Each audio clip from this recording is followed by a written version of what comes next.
നാരായണീയം ഒരു കൈയിലെടുത്തുകൊണ്ടും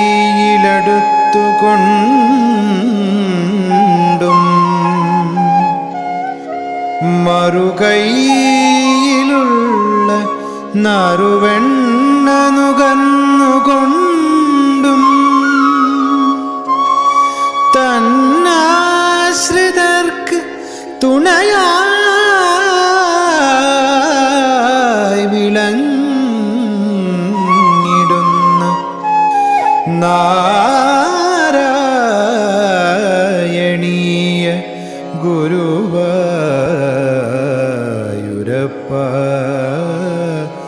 നമോ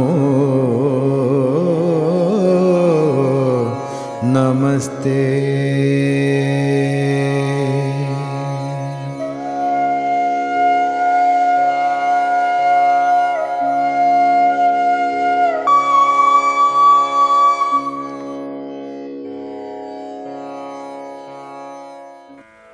ഭഗവാൻ പിന്നീട് തന്നിൽ അത്യന്തം പ്രേമഭക്തി തികഞ്ഞ രാധയെ പ്രത്യേകം ആശ്വസിപ്പിക്കുന്നു.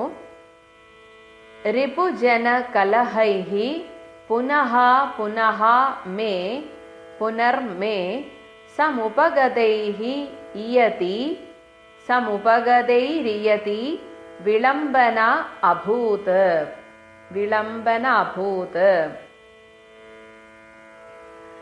ഇതി കൃതപരിരംഭണേ ത്വയി ദ്രാഗതിവിവശാ ഖലു രാധിക നിലില്യേ. പുനഃ പുനഃ ഭഗവാൻ പറയാണ് രാധയോട്, എന്ത് ചെയ്യാനാണ്?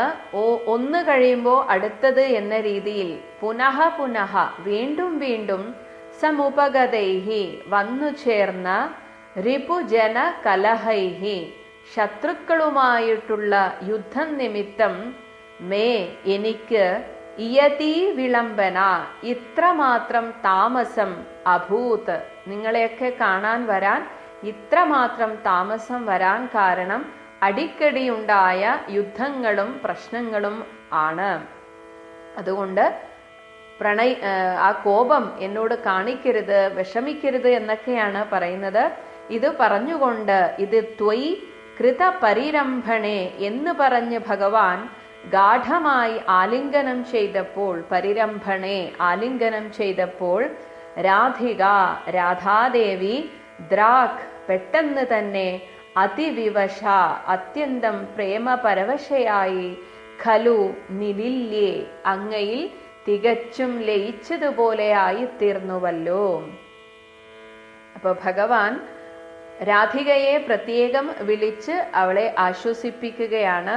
ഇത് ഒരു പക്ഷെ മേൽപ്പത്തൂരിന്റെ ഒരു സ്വതന്ത്ര ഭാവനയാണ്. കാരണം എപ്പോഴും മേൽപ്പത്തൂർ രാധയെ പ്രത്യേകം ഒന്ന് ശ്രദ്ധിച്ചു എന്ന് വരുത്താറുണ്ട്.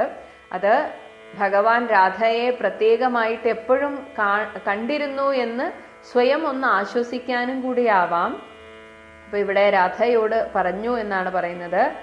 വീണ്ടും വീണ്ടും അടിക്കടി വന്നു ചേർന്ന ഒട്ടും പ്രതീക്ഷിക്കാത്ത പല യുദ്ധങ്ങളുണ്ടായി.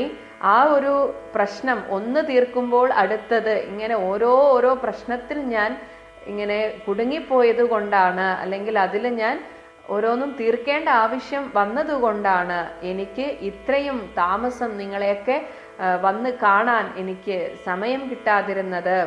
അതുകൊണ്ട് എന്നോട് കോപം അരുത് എന്ന് പറഞ്ഞ് ആ രാധികയെ ആലിംഗനം ചെയ്തപ്പോൾ ആ രാധിക തൻ്റെ എല്ലാ പ്രണയ കോപവും മറന്ന് ഭഗവാനിൽ അങ്ങോട്ട് ലയിച്ചുകൊണ്ടങ്ങനെ കുറെ സമയത്തേക്ക് നിന്നുപോയി എന്ന് പറയുന്നു.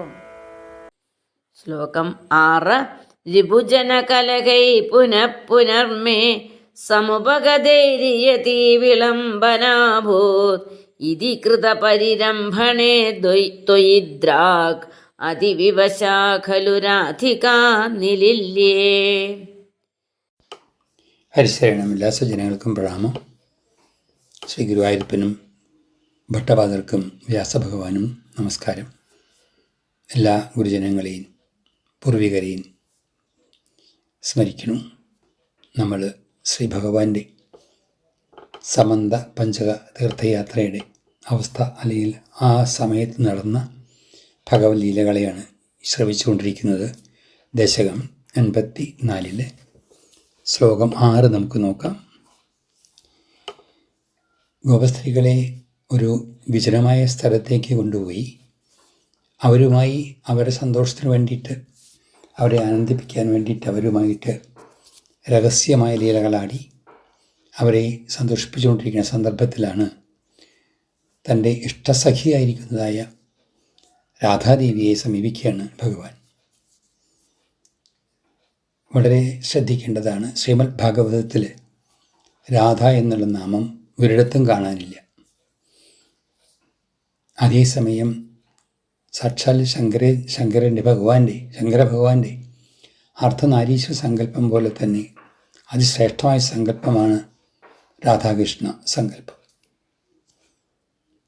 അത് ഒഴിവാക്കാൻ വയ്യാത്തതാണ്. പ്രേമധാരയാണ് രാധ. ഭഗവാന്റെ ഉള്ളതായ പ്രേമത്തിൻ്റെ മൂർത്തിമത് ഭാവമാണ് രാധ. അതുകൊണ്ട് തന്നെ രാധ ഒഴിവാക്കിയത് ഭാഗവതത്തിൽ കുറവാണോ എന്ന് തന്നെ തോന്നും നമ്മളിത് ശ്രദ്ധിക്കുമ്പോൾ. അതായത് ആ കുറവ് നികത്താനായിക്കൊണ്ടാണോ ശ്രീമദ് നാരായണീയത്തിൽ പല സന്ദർഭങ്ങളിലും അതിസുന്ദരമായിട്ട് ശ്രീ രാധാദേവിയെ ഭട്ടതിരിപ്പാട് അവതരിപ്പിക്കുന്നത്. ഇവിടെ അതുപോലൊരു സന്ദർഭമാണ് നമ്മൾ കാണുന്നത്. അതായത് രാധയെ സമീപിച്ചുകൊണ്ട് പറയുകയാണ്, എന്തുകൊണ്ടാണ് തീവ്രമായ വിരഹദുഃഖം അനുഭവിക്കാൻ രാധ? കുറേ കാലമായി ഭഗവാനെ കണ്ടിട്ട് പരിഭവമുണ്ട്, അതൊക്കെ തീർത്തു കൊടുക്കാൻ എന്ന പോലെയാണ് ഭഗവാൻ രാധയുടെ അടുത്ത് വരുന്നു. രാധയെ ആലിംഗനം ചെയ്തുകൊണ്ട് തന്നെ പറയുകയാണ്, ശത്രുബാധ കൊണ്ട്, അതായത് തുടരെയുള്ളതായ ശത്രുക്കളുടെ ശല്യം കൊണ്ടാണ് എനിക്കിതുവരെ ഇവിടെ വരാൻ സാധിക്കാതിരുന്നത്. അതുകൊണ്ട് ഇത്രയും താമസം വന്നത്. ഇതിപ്പോൾ ഒരു സന്ദർഭം വന്നു. കാരണം ഇവിടെ ഈ കുരുക്ഷേത്രം കൂടുതൽ പവിത്രമാവാനുണ്ട് രാധാകൃഷ്ണന്മാരുടെ സാന്നിധ്യം കൊണ്ട് തന്നെ. അതുപോലെ എല്ലാ മുനിജനങ്ങളുടെയും, അതുപോലെ തന്നെയുള്ളതായ എല്ലാ സജ്ജനങ്ങളുടെയും സാന്നിധ്യം കൊണ്ട് ആ കുരുക്ഷേത്രം കൂടുതൽ പരിശുദ്ധമാവണം എന്ന് ഭഗവാൻ സങ്കല്പിച്ചിരിക്കാം.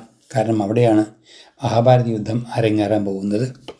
അങ്ങനെ ഭഗവാൻ ആലിംഗനം ചെയ്ത സമയത്ത് പറയുകയാണ്, ഇവിടെ രാധാകൃഷ്ണ സംഗമം അതിശ്രേഷ്ഠമായിട്ട് കാണിക്കുകയാണ്. രണ്ടും രണ്ടല്ലാത്ത ഒരു ഭാവത്തിലേക്ക്, രാധാകൃഷ്ണന്മാർ ഒന്ന് എന്നുള്ള ഭാവത്തിലേക്ക് രാധ ഭഗവാനിൽ ലയിച്ചു തീർന്നു എന്ന് പറയുകയാണ്. ആനന്ദത്തോടു കൂടിയിട്ടും സന്തോഷത്തോടു കൂടിയിട്ട്. ഇതി കൃതപരിരംഭണേ ത്വയിദ്ര ആരിവിവശാഖലു രാധിക ഭഗവാനിൽ ലയിക്കുകയാണ്. ഭഗവാൻ ലയിച്ച പോലെയായി എന്നർത്ഥം അവിടെ. ഇതാണ് ശരിക്കും പറഞ്ഞാൽ പ്രേമത്തിൻ്റെ, സ്നേഹത്തിൻ്റെ അല്ല. സ്നേഹിക്കുക എന്ന് പറഞ്ഞു കഴിഞ്ഞാൽ അതിലല്പം സ്വാർത്ഥത വരാം. പക്ഷെ പ്രേമത്തിൻ്റെ പ്രത്യേകത, അതിൽ ആ പ്രേമിക്കുന്ന വ്യക്തിയാണ് പ്രധാനം, പ്രേമിക്കുന്ന ആളല്ല പ്രധാനം. അതിൽ കൂടുതൽ ശ്രേഷ്ഠതയും പവിത്രതയുണ്ട് പ്രേമത്തിന്. അപ്പോൾ പ്രേമസ്വരൂപിണിയാണ് രാധ എന്ന് കാണിക്കുന്ന ഒരു ഭാഗമാണ് ഇവിടെ. ആ രാധയെ തന്നോട് ചേർത്ത് തന്നെ ലയിപ്പിച്ചു എന്ന് തന്നെ പറയാം ഈ ഒരു അവസ്ഥയിൽ.